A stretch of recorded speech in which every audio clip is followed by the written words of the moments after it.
Commentaire biblique. Verset 1. Et Ahitophel dit.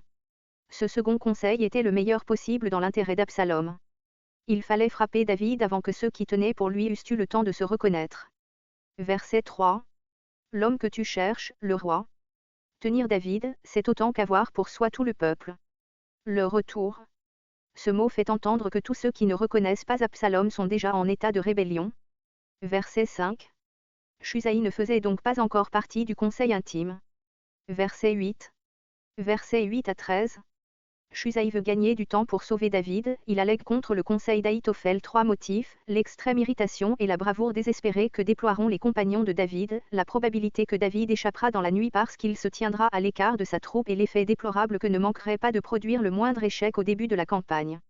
On remarquera le ton d'emphase intentionnel qui règne dans tout ce discours. On a traduit aussi, il ne fera pas reposer le peuple. Verset 13. Des cordes.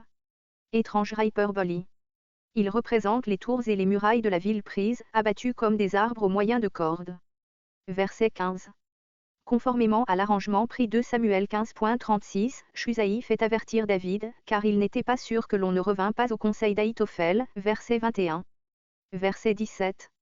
Voir 2 Samuel 15.24-29. En Rogel.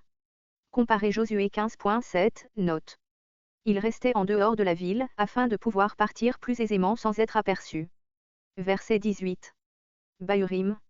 Voir 2 Samuel 16.5 et 2 Samuel 3.16, note. Un puits, se voyant poursuivi, il se cache en arrivant. Verset 20. Le ruisseau, celui qu'on voyait là, du côté de la vallée du Jourdain. Verset 23. S'étrangla, par orgueil blessé et par désespoir, car le rejet de son conseil lui faisait prévoir l'insuccès de l'entreprise à laquelle il avait pris une si grande part. Verset 24. Mahanaïm, en Galade, voir 2 Samuel 2.8, Josué 21.38. Verset 25. L'Israélite, d'après une chronique 2.17. Il y a ici une erreur de copiste, il faut lire, l'Ismaélite. Abigal, fille de Nahareuse. Sérugia était sûre de David. Abigal, sûre de Sérugia, devait donc être aussi sûre de David. Et pourtant elle est appelée fille de Nahareuse, tandis que le père de David était Isaïe. Ces deux sûres de David devaient donc être nées d'un premier mariage de leur mère avec un homme nommé Nahareuse. Émosa, étant le fils illégitime d'Abigal, était neveu illégitime de David. Verset 27. Ce Nahareuse, ammonite, n'a rien de commun avec le Nahareuse du verset 25. Makir était l'homme qui avait recueilli Méphibosheth avant que David le fît venir à Jérusalem, 2 Samuel 9.4.